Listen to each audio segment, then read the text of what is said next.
Natalie. And I'm Dr. Leanne, and we are psychologists. Welcome to this episode of Do You Ever Feel? In this episode, we'll be talking about do you ever feel overwhelmed by sadness? Thinking about the concept of grief and loss. This podcast is all about common experiences that we have and sharing the psychology behind it and strategies and advice. So the first thing to really think about is, what is grief? Important. Yeah, very important. And most people actually feel that grief is something we experience when we lose somebody that we care about. So when somebody we care about dies, that's our most common understanding of grief, which is grief when we have a bereavement. But it's actually much wider than that. So it's essentially any significant experience of loss that we have that causes us to feel overwhelmed can trigger the process of grief. So could you tell us a little bit about what that might look like? Absolutely. And I think that is such a really great way to kind of describe what grief is, just any kind of significant loss. Because as you say, the most important one that people kind of gravitate towards is, of course, bereavement. You know, somebody passes away, somebody dies. That's going to be the one that people always think of when they think of grief. But as you say, it's so much wider than that, because it is any kind of loss. So you can imagine how much that encompasses. So as well as somebody passing away, it can also be the loss of a pet.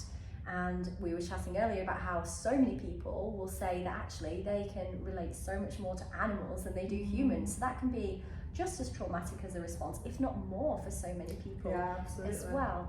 And then other significant losses in life that a lot of people go through is, of course, things like divorce, separation, losing friendships, because all of those kind of breakdowns in relationships are, of course, a loss in themselves as well, because that person might no longer be around for you. And also there's the lesser known kind of experiences of grief as well. So thinking about even wider. So you move to another country, and or you've gone to another town, you've got a new job, you've moved away to university, so that loss of your family and friends in that area and those new beginnings can be grief as well. Or it could also be something a bit more traumatic. It can be something like losing a job, somebody having an illness, or a terminal illness, or maybe a result of like a disability or an accident. There are so many reasons and so many ways in which you can experience grief, and as you say, it can be any loss. Yeah, it sounds like from what you're describing, it's something that's extremely common, so much wider than just the experience of dealing with the death of a loved one, that there's so many things that can trigger the process of grief. You'd be hard pressed, I think, to find somebody who hasn't gone through grief, but I think because people think it's a bereavement, they might say, I've never experienced grief, but actually, when you look at the whole list of what constitutes as grief, I think nearly everybody will have gone through at least one of those things. Yeah, well, interestingly enough, there was a lady, Elizabeth Kubler-Ross, in 1969. She tried to help us understand a little bit more about what is this process of grief like? What do we actually experience? So since she developed her model stages of grief, we now understand that it isn't linear. You don't go through one stage at a time. There's not like a time frame for each one. You can move in and out of things, but her model is now, it's useful for us understanding what are some of the common experiences that people have. What can they experience? So that we have that awareness. And so she talks about things like denial, which is common to try and pause that event that's happened, or that loss, or that experience. We will deny that it's happened, and we're struggling to process, or in a state of shock. So that's a common experience.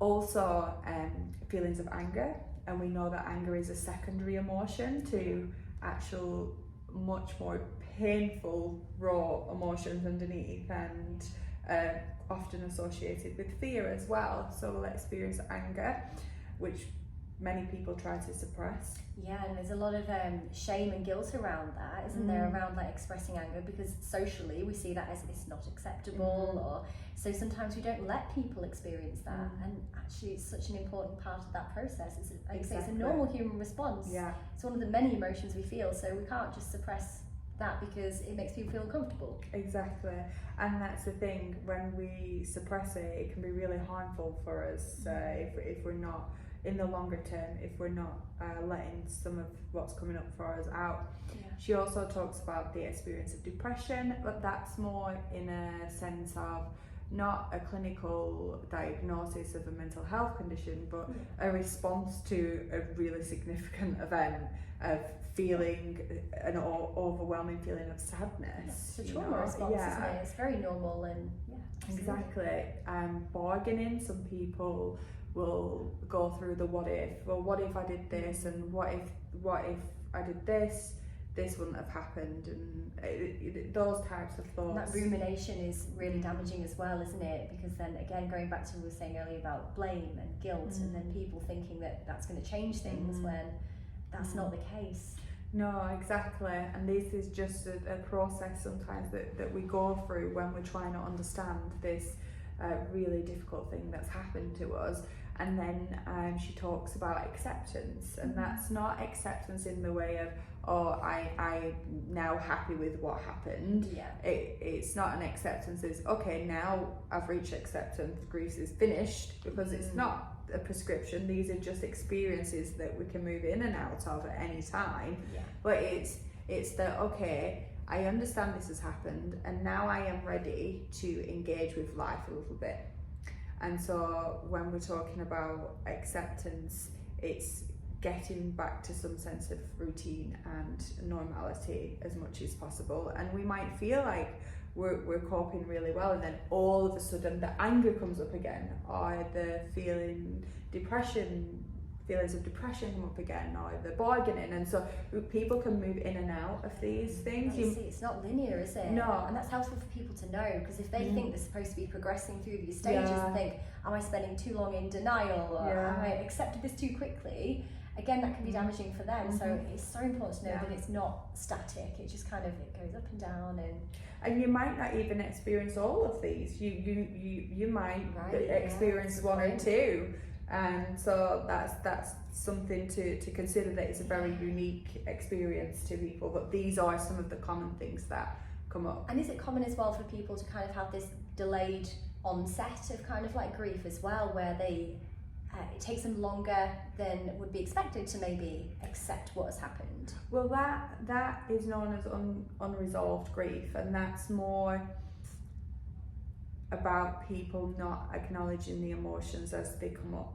They're the people that busy themselves, aren't they, and just kind of say, like, you know, they haven't accepted it because they're kind of blocking it in a way, because like, okay, I've got this to do and that to do, and taking their mind off it elsewhere. Yeah. So if we don't process it at the time, it will be unresolved, and we will have to process it at some stage, and it might be something very small and significant that happens to us, and we go, because that unresolved grief can then come out. So true. Yeah. So are there any strategies that people can use to support? Absolutely. I think that regardless of whether you are someone experiencing grief or supporting someone through grief, and regardless of whether it's a child or whether it's an adult, the most important thing is to have those difficult discussions. They're difficult for a reason, it's in the name, but a lot of people will avoid those because they feel de-skilled, and people come to us, quite a lot of psychologists, thinking that we will know the answers because we're psychologists, when actually they want to talk to the people who are close to them a lot of the time. Some people are quite happy to go to professionals and want to do that as a separate thing, but most of the time, to make you feel safe and secure, you've already got that safe base with somebody that you trust. So if you are open to having those challenging conversations, I think it's not that you're de-skilled, because you're not trying to solve the situation. You can't solve the situation. What's happened has happened. You're not there to try and fix things. It's about listening, active listening with that person, and giving them that safe space to be able to be very raw and have their emotions heard by somebody that is going to listen to them. Because it isn't about fixing it, it's just about being present with that person in that moment, listening to what they're saying, acknowledging what they're saying, respecting their truth of what has happened. Definitely practicing active listening as well. So the types of questions that you need to be asking these people as well who've gone through grief will depend on the situation. Think about what you know about that person.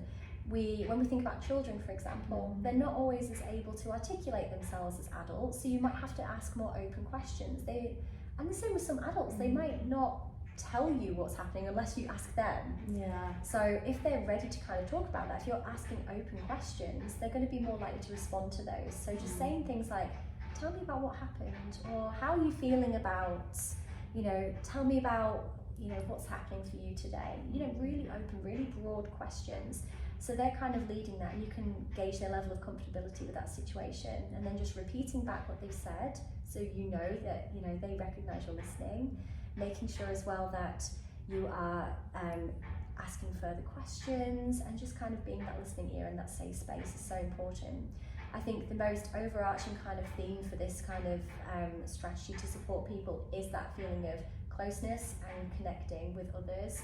When we go through times in our life that is very full of turmoil and tumult, we want to gravitate towards people that are going to kind of support us through that and want that connection. Sometimes people might pull away at that time as well, but that's absolutely fine. And that if you're not that kind of person that feels that you're ready to talk about that, or you're not the kind of person to seek out other people and go to support groups, I think that another way which you can do that is reading, going online and having a look at other people that have experienced the same thing as you. You could be writing it down, how you feel, through journaling, or even sometimes writing a letter to that person who you have lost in your life as well can be really helpful to externalize and kind of take that weight off your shoulders. It's almost like a type of narrative therapy in a way as well. So that's really, really useful too. What do you mean by narrative therapy? So I suppose in our minds we kind of hold a certain narrative about what has happened, and it kind of helps us to be able to get down our narrative onto paper to make sure that we can, as we say, externalize that, take it off our shoulders, and kind of have a look at, this is my perspective. Sometimes it can be such a therapeutic process just to get that written down.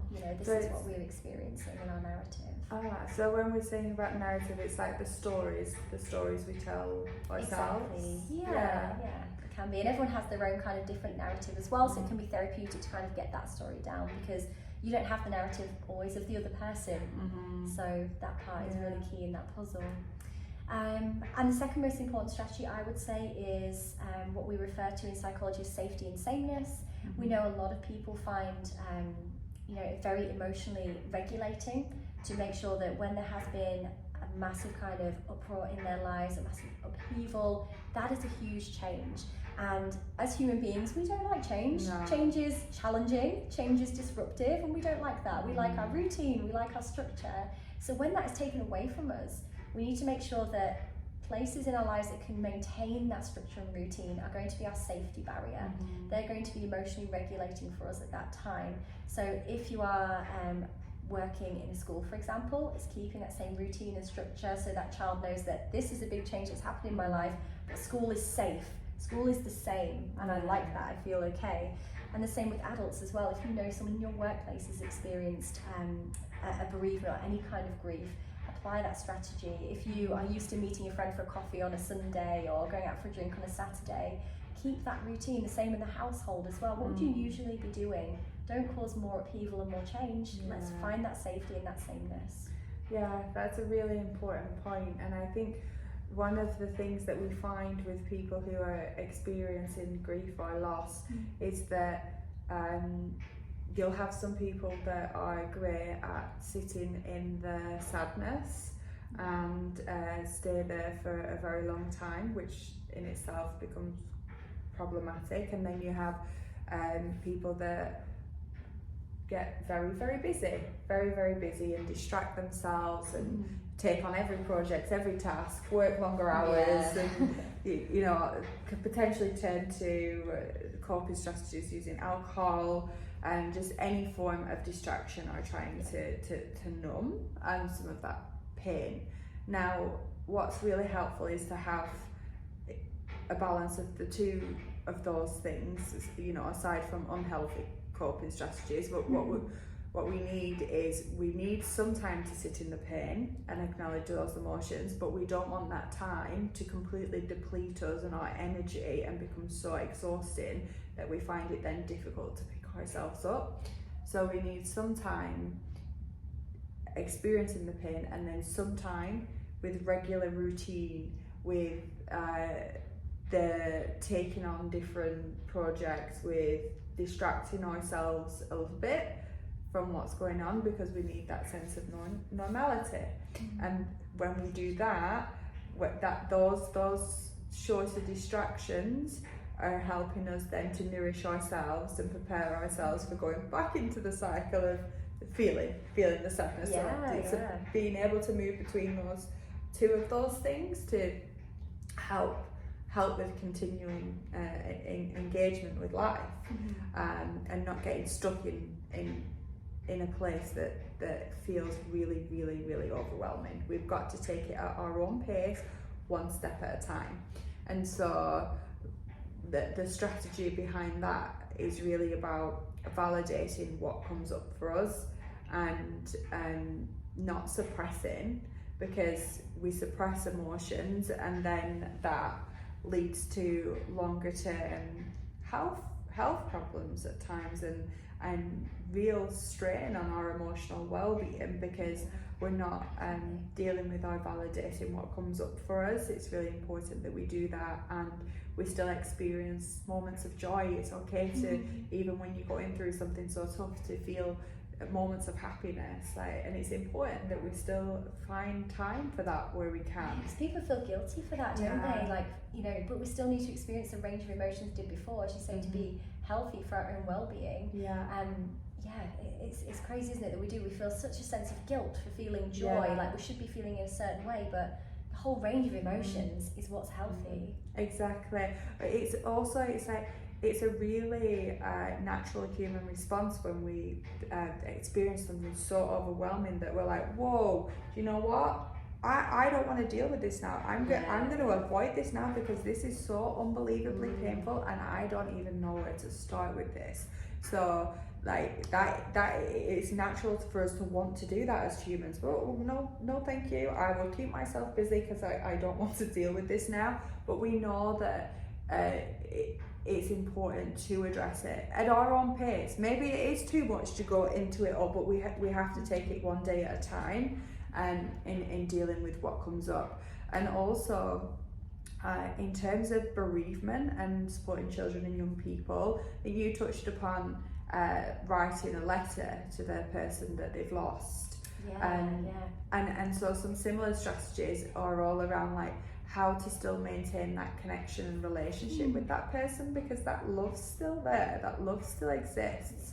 And so that would be maybe planting a tree together where you can go back, that reminds you of that person, and when you want to go back and remember some of those happy memories to stay connected to, and sometimes it's reading specific stories that remind you of them, going through photographs together, creating a memory box of all the things you've done together, exactly, looking at photos, all those types of things can be really helpful way to help children and young people, and adults making photo books and memory boxes is very, very comforting. And some people like to do that on anniversaries as well, because one thing that I was thinking about was how that can be a trigger. She mentioned about that path through grief is not linear, that journey, and there are going to be times you think, okay, I've got the best coping strategies, I'm together, I'm feeling good, and then it could be a trigger like an anniversary or something.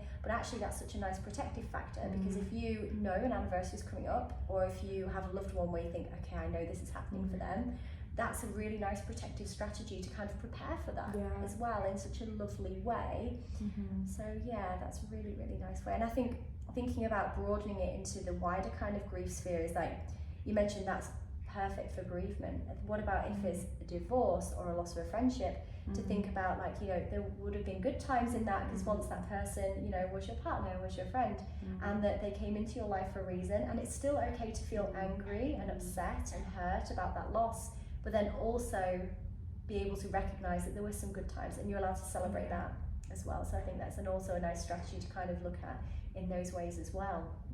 Absolutely. And I think what runs through all of what we've talked about, a really important message, is that all the strategies, when we talk about helping and supporting with grief, the strategies are actually going to help with managing the emotions that come up, and providing us with tools of ways to deal with things, it's not going to make the pain go away. It's not going to help make us let go of that loss. It's not going to make us forget. All those things still exist. It's about navigating that experience, knowing what to expect, what growing to come into up. it, building coping strategies, and living each day as it comes. Yeah, absolutely. And so that's important to remember. It is a natural cycle that we have to go through when we experience such a loss. There are no shortcuts, we cannot avoid it. We have to go through, we have to move through it at our own pace, without a timeline on it, and knowing that things will come up like the ocean, the waves will come. And we will do our best to navigate this with the right protective factors and support around us. So that very much draws us to the end of this episode on sadness and grief and loss. We hope this was helpful and look forward to joining you for the next episode. Thank you very much. Thank you. Bye.